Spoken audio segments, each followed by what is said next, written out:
Doctor ہما ہنس پڑی اور زیب کی طرف مصنوعی غصے سے دیکھتی ہوئی بولی، کیا مطلب ہے تمہارا؟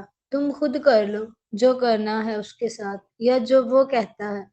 زیب مسکرائی، ہائے میں تو فوراً تیار ہو جاؤں اگر زمان صاحب مجھے ایک بار بھی اشارہ کر دے۔ ہما بھی اس کی بات پر ہنسنے لگی اور تھوڑی شرماتی ہوئی بولی، تم تو ایسے کر رہی ہو جیسے تمہارے اندر کوئی بہت ہی زیادہ آگ لگی ہوئی ہو۔ لگتا ہے کہ تمہارا دل ڈاکٹر زمان پر آ گیا ہے۔ زیب ہنسی، کیا کروں؟ ڈاکٹر زمان ہیں ہی اتنے ہینڈسم اور سمارٹ کہ ان پر دل آ جانا کوئی بڑی بات نہیں ہے۔ ہما، پھر تمہارے اس عاشق کا کیا جو اکثر تم کو ملنے آتا ہے؟ راشد۔ زیب، وہ تو ہے ہی، پر اس دل کا کیا کروں؟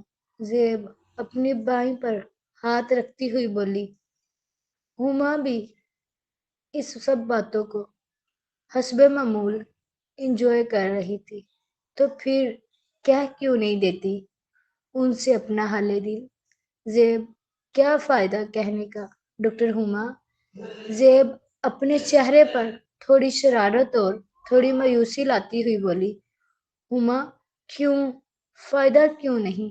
زیب ہما کو آنکھ مارتی ہوئی بولی، کیونکہ ڈاکٹر زمان کا دل تو آپ پر آیا ہوا ہے۔